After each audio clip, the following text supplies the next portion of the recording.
ملا مصطفی بارزانی د 14 آذار سال 1930 لگند بارزان جدایک بویه.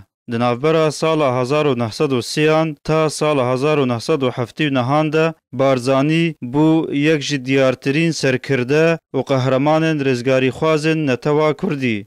ج سال 1932 تا سال 1933 بارزانی سروکاتیا شورش بارزان یا یکم کرد. هروها د سال 1943 تا سال 1945 جی بارزانی سروکاتیا شورش بارزان یا دویم جی کرد. پشتیوه که 11 مهان بارزانی وکه جنرال بجداریه که چالاک د کومکارا دیموکراتا کردستان ده لروجهلاتا کردستان ده کرد وکه سروک هیزن و کوماره. پشتی شکستنا کومارا کردستان ده 17 کانونا یکم یا سال 1946 بارزانی سرکردایتیا 500 بارزانیان کرد و سردانا روسیای آنگو یکیتیا سوویت دوی دمی ده کرد.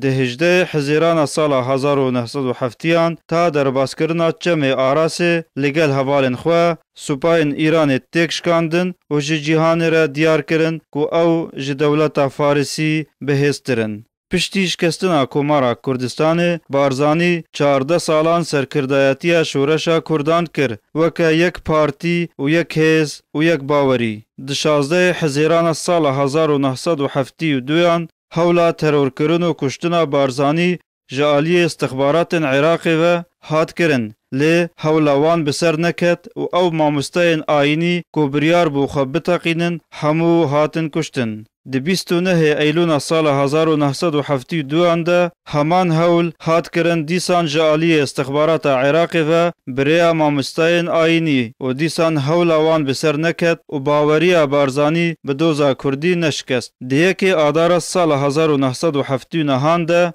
نخوشخانه جورج واشنطن یا لپایتخت امریکای پشتی ململانیه که لگل نخوشیه که گران و کجرده بارزانی کو چاخواه یا داوی کرد. لروژا 14 آذار همان ساله ترم بارزانی گهش تهران پایتخت ایرانه و به هلیکوپتر که تایبت گهش شار شنو یه روجهلاتا کردستانه و جالی 100 هزاران جگل کرد لور بخاکی هات سپارتن لسر داخوازا نمر.